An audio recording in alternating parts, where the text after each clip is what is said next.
एक सवाल है, एक ऐसा सवाल जो हर ओलंपिक के बाद सिर उठाता है और फिर कहीं दब जाता है कि 1.4 अरब की आबादी वाला देश मेडल टैली में 71वें नंबर पर क्यों? ये सवाल सिर्फ एक आंकड़ा नहीं है, ये चुभता है। और हर बार चुभता है। तो आज हम इसी सवाल की तह तक जाने वाले हैं। हमारे पास भारत के पेरिस 2024 ओलंपिक प्रदर्शन से जुड़े कई विश्लेषण और रिपोर्ट हैं, और हमारा मिशन सिर्फ ये गिनना नहीं है कि हमने क्या जीता, बल्कि ये पता लगाना है कि हम क्या और क्यों हार गए। बिल्कुल, क्योंकि ये सिर्फ पैसे या इंफ्रास्ट्रक्चर की कमी की कहानी नहीं है जैसा ज्यादातर लोग सोचते हैं। सही कहा। स्रोतों के मुताबिक असली वजहें कहीं ज्यादा गहरी हैं हमारे सिस्टम के अंदर। तो चलिए सबसे पहले उस हकीकत पर नजर डालते हैं जो पेरिस में सामने आई। भारत ने 117 एथलीटों का एक बड़ा दल भेजा था और नतीजा कुल 6 मेडल, 1 सिल्वर, 5 ब्रॉन्ज और 1 भी गोल्ड नहीं। एक भी नहीं। नीरज चोपड़ा भाला फेंक में सिल्वर लाए, शूटिंग में मनु भाकर, सरबजोत सिंह और स्वप्निल कुसाले ने 3 ब्रॉन्ज जीते। पुरुष हॉकी टीम और पहलवान अमन सहरावत ने भी ब्रॉन्ज अपने नाम किया। लेकिन जो बात इन आंकड़ों से ज्यादा परेशान करती है वो ये है कि हमारे कई एथलीट चौथे नंबर पर रहे। हाँ, मतलब मेडल से बस एक बाल बराबर दूरी पर। और यही बस एक बाल बराबर दूरी पूरी कहानी कहती है। 117 में से सिर्फ 6 एथलीटों का पोडियम तक पहुंचना, ये भागीदारी और जीत के बीच की एक बहुत बड़ी खाई को दिखाता है। सही बात है। जब हम देखते हैं कि जमैका या केन्या जैसे छोटे और मतलब हमसे कम संसाधनों वाले देश कई गोल्ड मेडल ले जाते हैं, तो सवाल उठता है कि क्या उनके पास ऐसा क्या है जो हमारे पास नहीं है? आमतौर पर तो लोग यही कहते हैं कि हमारे पास पैसा नहीं है, अच्छे स्टेडियम नहीं है। क्या हमारे स्रोत भी यही कहानी बताते हैं? नहीं, और यही तो सबसे चौंकाने वाली बात है। स्रोतों के मुताबिक पैसा और इंफ्रास्ट्रक्चर तो अब समस्या का सिर्फ एक छोटा हिस्सा है। पहले के मुकाबले फंडिंग काफी बेहतर हुई है। अच्छा। असली जड़ तो हमारे खेल संघों के अंदर है, जहां खेल से ज्यादा राजनीति चलती है। ठीक है, तो चलिए यहाँ से इस गुत्थी को सुलझाना शुरू करते हैं। आप कह रही हैं कि असली समस्या खेल के मैदान पर नहीं, बल्कि उन दफ्तरों में है जहां से खेल को चलाया जाता है। राजनीतिक दखलंदाजी। ये सुनने में तो बहुत आम बात लगती है, लेकिन इसका असर कितना गहरा होता है? इसका असर जहर की तरह है जो पूरे सिस्टम में धीरे धीरे फैलता है।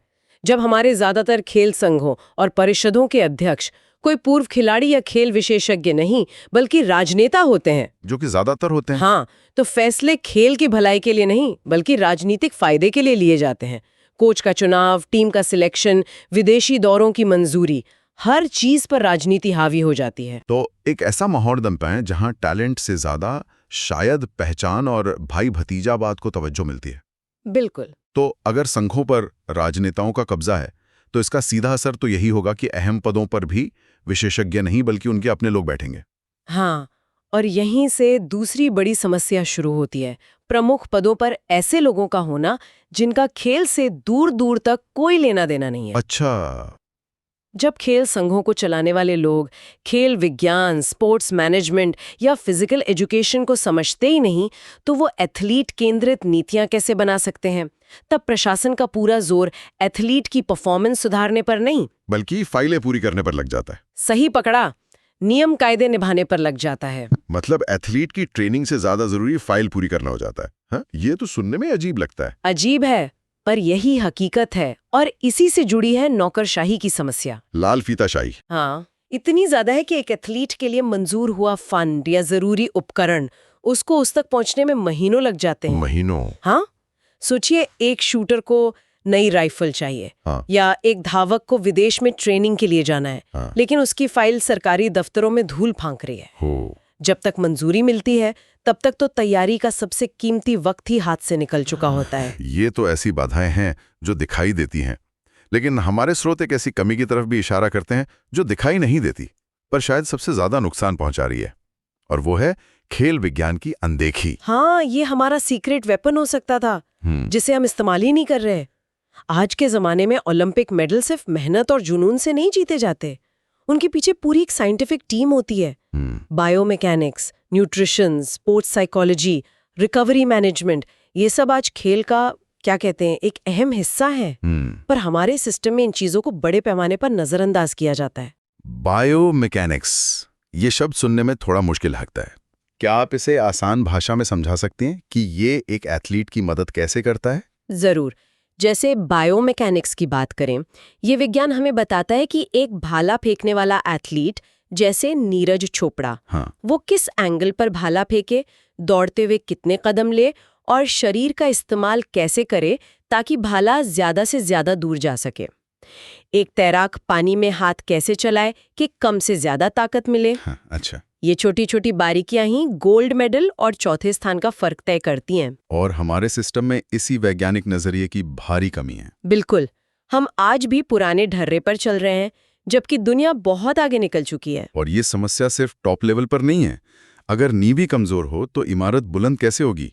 जमीनी स्तर पर यानी ग्रासरूट लेवल पर क्या हो रहा है? वहाँ हालात और भी चिंताजनक है। आज भी हमारे समाज में खेल को पढ़ाई के सामने मतलब दोयम दर्जे का ही माना जाता है। बच्चों पर अकादमिक दबाव इतना ज्यादा है कि खेलकूद पीछे छूट जाता है। ये बात तो बिल्कुल सही है। मुझे याद है स्कूल में स्पोर्ट्स का मतलब होता था कि बस एक बॉल मैदान में फेंक दी जाती थी। हाँ हाँ हाँ। कोई तकनीक नहीं, कोई कोचिंग नहीं। लगता है जमीनी हकीकत आज भी बहुत ज्यादा नहीं बदली है। नहीं बदली है। हमारे श्रुत एक शब्द का जिक्र करते हैं, फिजिकल लिटरेसी। ये क्या है? क्या इसका मतलब सिर्फ खेलना कूदना है? उससे कई ज्यादा। जैसे हम बच्चों को अक्षर ज्ञान सिखाते हैं ताकि वे पढ़ लिख सकें, वैसे ही फिजिकल लिटरेसी उन्हें अपने शरीर को सही ढंग से इस्तेमाल करना सिखाती है। दौड़ना, कूदना, फेंकना, संतुलन बनाना, ये वो नींव है जिस पर भविष्य का हर एथलीट खड़ा होता है। अच्छा। जब बच्चों को शुरू से ही ये बेसिक ट्रेनिंग नहीं मिलेगी तो हम उनसे बड़े होकर चैंपियन बनने की उम्मीद कैसे कर सकते हैं? यानी समस्या हर स्तर पर है। ऊपर राजनीति और नौकरशाही, बीच में विज्ञान की कमी और नीचे जमीनी स्तर पर कमजोर बुनियाद। लेकिन सरकार ने खेलो इंडिया और फिट इंडिया मूवमेंट जैसी योजनाएं तो शुरू की हैं, क्या उनका कोई असर नहीं हो रहा? योजनाएं कागज पर बहुत अच्छी हैं, नीयत भी शायद अच्छी हो, लेकिन उनका कार्यान्वयन मतलब जमीन पर उतरना बहुत कमजोर है। क्यों? केंद्र, राज्य और स्थानीय निकायों में कोई तालमेल ही नहीं है, कोई जवाबदेही ही नहीं है। इसलिए अच्छी भली योजनाएं सिर्फ घोषणाओं और फाइलों में सिमट कर रह जाती हैं। तो इन सब का क्या मतलब है? क्या हम इसी तरह हर 4 साल में निराश होने के लिए मजबूर हैं? या इस चक्रव्यूह से निकलने का कोई रास्ता है? हमारे स्रोतों में कुछ ठोस सुझाव भी दिए गए हैं। बिल्कुल। और उम्मीद की सबसे बड़ी किरण यही है कि इन समस्याओं का समाधान मुमकिन है। सबसे पहला और जरूरी कदम है खेल प्रशासन को राजनीति से मुक्त करना। खेल को चलाने की जिम्मेदारी खेल के विशेषज्ञों को मिलनी चाहिए। पूर्व athlete, qualified coach, sports scientist और स्पोर्ट्स मैनेजमेंट प्रोफेशनल। जब खेल को समझने वाले लोग उसे चलाएंगे, तभी एथलीटों की जरूरतों को सही मायने में समझा जा सकेगा। स्रोत एक आदर्श खेल संस्था का बहुत ही दिलचस्प मॉडल भी सुझाते हैं, जहां हर किसी की भूमिका साफ तौर पर तय हो। हाँ। जैसे राजनेता सिर्फ नीति की निगरानी और फंडिंग का काम देखें, नौकरशाह ये सुनिश्चित करें कि पैसा सही जगह सही समय पर पहुंचे, और फैसले लेने का सारा काम, टैलेंट चुनने से लेकर ट्रेनिंग तक, खेल विशेषज्ञों के हाथ में हो। ये सुनने में तो बहुत अच्छा लगता है, लेकिन क्या ये भारत जैसे देश में प्रैक्टिकल है? जी हाँ। जहां हर स्तर पर राजनीति हावी है। इसे लागू करने में सबसे बड़ी रुकावट क्या होगी? रुकावट जाहिर तौर पर राजनीतिक इच्छा शक्ति की कमी होगी। कोई भी अपनी सत्ता छोड़ना नहीं चाहता, लेकिन हमें खेल प्रशासन को एक विशेष प्रशिक्षवर क्षेत्र के तौर पर देखना होगा। जैसे आप किसी अस्पताल का प्रमुख किसी इंजीनियर को नहीं बनाते या कोर्ट का जज किसी डॉक्टर को नहीं बनाते। सही बात है। वैसे ही खेल संघों का प्रमुख किसी ऐसे व्यक्ति को नहीं होना चाहिए जिसे खेल की गहरी समझ ना हो। इसे मेडिकल काउंसिल या बार काउंसिल की तरह एक प्रोफेशनल संस्था बनाना होगा जिसे विशेषज्ञ ही चलाएं। बदलाव मुश्किल है पर नामुमकिन नहीं। और जमीनी स्तर पर बदलाव के लिए क्या किया जा सकता है? वहां हमें फिजिकल लिटरेसी को स्कूली शिक्षा का एक अनिवार्य हिस्सा बनाना होगा। सिर्फ एक स्पोर्ट्स पीरियड नहीं, बल्कि एक व्यवस्थित कार्यक्रम जहां बच्चों को खेल की बुनियादी बातें सिखाई जाएं। साथ ही पंचायत और क्लब स्तर पर खेल के इंफ्रास्ट्रक्चर और कोचिंग को मजबूत करना होगा ताकि प्रतिभा को गांवों और छोटे शहरों में ही पहचान कर तराशा जा सके। तो आज के हमारे इस पूरी बातचीत का सार यही निकलता है कि भारत की ओलंपिक सफलता का रास्ता ज्यादा पैसों या बड़े स्टेडियमों से होकर नहीं जाता। नहीं जाता। इसका रास्ता सिस्टम में एक बुनियादी बदलाव से होकर जाता है। राजनीति से विशेषज्ञता की ओर और नौकरशाही से वैज्ञानिक प्रबंधन की ओर। हमें एक ऐसा माहौल बनाना होगा जो टैलेंट का सम्मान करे और उसे आगे बढ़ने का हर मौका दे। बिल्कुल। पेरिस 2024 के नतीजे एक चेतावनी है, एक अलार्म है। हमने भागीदारी बढ़ाई है, इसमें कोई शक नहीं। हमारे एथलीट पहले से ज्यादा आत्मविश्वास से भरे हैं। लेकिन अब अगर हमें अगला कदम उठाना है और मेडल टैली में ऊपर जाना है, तो इन संरचनात्मक सुधारों के बिना काम नहीं चलेगा। एक ऐसा राष्ट्र जो अपनी खेल प्रणाली को विशेषज्ञता, व्यावसायिकता और एथलीटों के सम्मान पर बनाता है, वही अंततः एक सच्ची वैश्विक खेल शक्ति के रूप में उभर सकता है। और जाते जाते श्रोताओं के लिए एक विचार छोड़ जाते हैं।